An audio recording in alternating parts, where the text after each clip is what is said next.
हम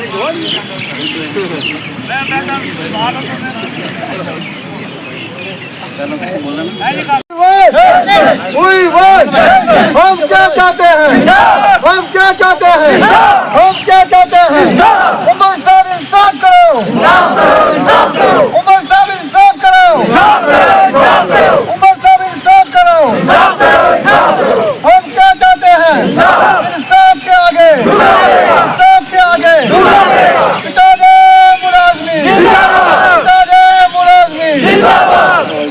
नमस्कार दोस्तों, आप देख रहे हैं जेके ब्रेकिंग न्यूज़ में हूँ राकेश शर्मा। इस वक्त हम मौजूद हैं कृषि चंद्र पार्क में। आज पीएचई और पावर डिपार्टमेंट को लेके आई इन्होंने सरकार के खिलाफ प्रोटेस्ट किया है। हमारे साथ इस टाइम मौजूद हैं प्रदीप शर्मा जी, जो डिस्ट्रिक्ट प्रेसिडेंट भी हैं पीएचई में हैं मैकेनिकल में। इन्हीं से जानेंगे क्या वजह। सर आपका नाम? सर मेरा नाम प्रदीप शर्मा, मैं डिस्ट्रिक्ट प्रेसिडेंट पीएचई मैकेनिकल का। और इसी फुवारे बाग में इन्होंने अपना मैनिफेस्टो दिया था, लिखा था कि सबसे पहले प्रायोरिटी जो है उमर साहब ने लिखी थी कि मैं डेली विजरों को पहली मीटिंग में पहली कैबिनेट में करूँगा। 6 कैबिनेटें हो चुकी। उसके बाद इन्होंने कहा कि हमने कहा क्यों नहीं काम हुआ उमर साहब, लोगों ने वोट दिया आपको। कहते हैं भाई बात ऐसी है कि मैंने पहले ये बजट में मैंने रख दिया आपको। लोगों ने तभी भी सोचा कि ठीक है भाई, आश्वासन दिया उमर साहब ने, चीफ मिनिस्टर ने स्टेट की, तब भी कुछ भी नहीं हुआ। और अब जो है कल हमारे 4-5 आदमी रिटायर हो गए, उसके बाद 2-4 आदमी मर भी गए बेचारे डेली विजर। मैं कहना चाहता हूँ उमर साहब, अभी ये चीज़ें देख कर तो आप इनको मांग रहे हो, टाइम दो, रीडिंग दो, भाई कितना नंबरिंग है। मैं कहता हूँ उमर साहब, अगर 65,000 आदमी है, हमें पावर दो 3 दिन की, सिर्फ 3 दिन हमें दो। हम आश्वासन देते हैं, एक डेली विजर प्रदीप शर्मा, मैं ये आश्वासन देता हूँ कि मैं ये पहले 5 काम इसी बजट में ना कर डालूँ, मुझे लानत करो और मुझे पूरी स्टेट की तरफ से लानत होगी। मैं ये कहना चाहता हूँ।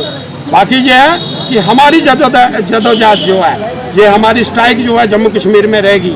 और मेरे प्रेसिडेंट जम्मू कश्मीर को भी चाहिए, जितने भी प्रेसिडेंट हैं। अब पहले हमने कितने 30 साल हो गए कंप्रोमाइज़ करते, कभी मिनिस्टर से कंप्रोमाइज़, कभी चीफ मिनिस्टर से, कभी गवर्नर साहब से, कभी किसी से, कभी कोई भी आदमी आता है बोलता है कंप्रोमाइज़ करो, ठीक महीने के बाद आया जाएगा। कमिश्नर आते हैं बड़े, हमने अब कोई कंप्रोमाइज़ नहीं कर रहा है। हमारा एक ही फैसला है, हमारी स्ट्राइक जारी रहेगी। हमारा जब तक हमारा पेमेंट जो है परमानेंट की पॉलिसी जो है परमानेंट की, उसके हिसाब से पेमेंट हमारी ऑनलाइन जो नहीं पड़ेगी, तब तक हम इन पर अनकॉन्फिडेंस है। इन्होंने हमारे साथ जो कि आज तक झूठ पर झूठ बोलते रहे, झूठ फ्रॉड बेईमानी की, हमारे से धोखा दिया। तो मैं यही कहना चाहता हूं कि पब्लिक से वोट लेकर, पब्लिक से मैनिफेस्टो जो है बनाया आपने, वो बनाकर लोगों को कहा कि आपके ये मसले हमने रखे, ठीक आप बजट में पेश कर देंगे, हल कर देंगे। तो उनके साथ इन्होंने धोखा दिया। तो मैं ये कहना चाहता हूँ कि अब धोखा कोई बर्दाश्त नहीं करने वाला डेली विजर, और पूरे जम्मू कश्मीर में स्ट्राइक जारी रहेगी जब तक हमारा ऑनलाइन पेमेंट नहीं पड़ेगी। प्रधानमंत्री मोदी से आप हमारे चैनल के माध्यम से, प्रधानमंत्री मोदी जी से भी मैं कहना चाहता हूँ कि बात ऐसी है कि ये जो इंसानियत की जंजीर है, ये हमेशा होनी चाहिए। और इस वक्त तक जो है उनको भी मालूम है, उनके नुमाइंदे भी हैं इधर, 29 नुमाइंदे जो जम्मू इधर के जम्मू कश्मीर के 29 नुमाइंदे, तो उनको भी देखना चाहिए कि भाई ये इनका मसला पेंडिंग मसला है। उन्होंने भी हमें बड़ा आश्वासन दिया कि हम काम कर देंगे। हम कहते हैं कोई नहीं करता, जैसे भी है। ये जो डेली विजर है, आप बोलते हो कि ठीक है विकास के रास्ते ये होना चाहिए, ये होना चाहिए, सब काम इन्होंने कहा मोदी साहब ने, मगर ये डेली विजर जो है ये 20,000 करोड़ रुपया ये इनको दे रहा है सैलरी सालाना की। तो एक मिनिस्टर का जो है उसने इंटरव्यू दिया था, उसका मैंने सुना, उन्हें अच्छी बात कही थी कि इन लोगों को आप नज़रअंदाज कर रहे हो, ये बहुत नाइंसाफ़ी है। और इनके जो है जो लोग जो बेचारे डेली विजर है, इस वक्त आप देखो कि इनके घरों की हालात, इनकी कंडीशन है। मैं कहता हूँ इतनी है, मैं कहता हूँ उसका हिसाब कौन देगा। ये पवित्र माह रमज़ान का महान दिन होते हैं ये, जो कि इसमें अगर कोई काम ना हो अगर, तो उसमें बड़ा दुख है कि हमें जो है इनको काम करना है। अगर नहीं होगा तो दिल्ली से स्पेशल जो है बिल हमें देना चाहिए। ताकि ये टेलीविज़न का जल्द इस प्रोटेस्ट के रूप से कि हम मजबूर हैं, बार बार सड़कों पे आने के लिए किसी को शौक़ नहीं है। ये सरकारें हमें मजबूर करती हैं, हम मजबूर होते हैं। अगर हम मजबूरी से पानी बंद करेंगे तो आवाम को भी परेशानी होगी। हम ये कहते हैं आपकी रूह से नरेंद्र मोदी तक भी कि ललकार रैली में जो 2014 में रैली हुई थी जम्मू में, जो वादा आपने उधर किया था अभी तक वो पूरा नहीं हुआ।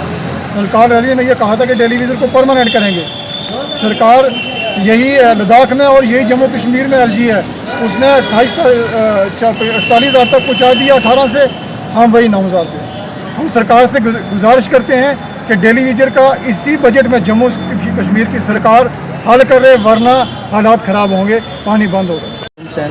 क्या कुछ कहना चाहेंगे? हम ये कहना चाहते हैं जो सेंट्रल गवर्नमेंट की स्कीम है मिड डे मील की, उसको 20-20 साल हो गए हैं औरतों को लगे हुए हैं और 900 रुपया महीना देते हैं। और 900 रुपया महीना ये सेंट्रल गवर्नमेंट सरकार को देखना चाहिए, कुछ शर्म होनी चाहिए। और जैसे मोदी सरकार कर रही है ऐसे इनको भी करना चाहिए। इनको क्यों 900 रुपये महीने में कुछ होता है? कुछ नहीं होता, बच्चों को छोड़ के जाते। देखना दो चार सर, मैं तो सर यही कहना चाहता हूँ कि जैसे ये लोग रो रहे हैं, धरना कर रहे हैं, प्रदर्शन कर रहे हैं, इनकी मजबूरी है। मजबूरी ये है इनकी कि इनके बच्चे जो है वो दिन को स्कूल नहीं जाते, स्कूल जा ही नहीं सकते बच्चे, क्योंकि उनके पास पैसे नहीं है, उनके पास खाने के लिए रोटी नहीं है। बाप मजबूरी से घर में जाता ही नहीं है, रात को घर में नहीं जा सकता बाप, क्योंकि उसकी बीवी उसको बोले कि मुझे कपड़े दो, मुझे शॉपिंग करवाओ, मेरे बच्चे दिन में 20 डिमांडें करेंगे। अपनी ज़मीनें हमने दी इनको, डिपार्टमेंट को ज़मीनें दी, उनमें इन्होंने करोड़ों के वो जाल बिछा के रख दिए, जाने के रास्ते नहीं छोड़े।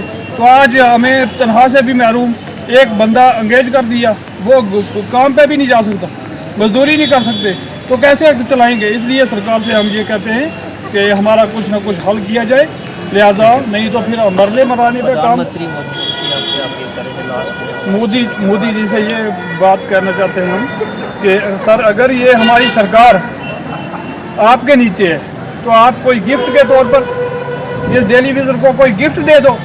अगर इस सरकार से कुछ नहीं हो सकता तो मैं रिक्वेस्ट करता हूँ मोदी जी से कि हमारे टेलीविज़न को आप सेंटर से कोई ऐसा तोहफा दे दो जो हम जिंदगी में याद रखें कि हमारे देश में कोई ऐसा वज़ीर आला बना था जिसने हमारे टेलीविज़न को नीचे से उठा के कहीं और रख दिया। और इस सरकार को एक चुनौती के तौर पर मैं कहता हूँ कि मोदी जी रिक्वेस्ट है कि हमारे लिए कोई तोहफा भेज दो बस। इस प्रोटेस्ट के रूप से कि हम मजबूर हैं, बार बार सड़कों पे आने के लिए किसी को शौक़ नहीं है। ये सरकारें हमें मजबूर करती हैं, हम मजबूर होते हैं। अगर हम मजबूरी से पानी बंद करेंगे तो आवाम को भी परेशानी होगी। हम ये कहते हैं आपकी रूह से नरेंद्र मोदी तक भी कि ललकार रैली में जो 2014 में रैली हुई थी जम्मू में, जो वादा आपने उधर किया था अभी तक वो पूरा नहीं हुआ। ललकार रैली में ये कहा था कि टेलीविज़न को परमानेंट करेंगे। सरकार यही लद्दाख में और यही जम्मू कश्मीर में एलजी है, उसने 48,000 तक पहुँचा दिया 18 से, हम वही 9,000 पे। हम सरकार से गुजारिश करते हैं कि टेलीविज़न का इसी बजट में जम्मू कश्मीर की सरकार हल कर रहे, वरना हालात ख़राब होंगे, पानी बंद होगा।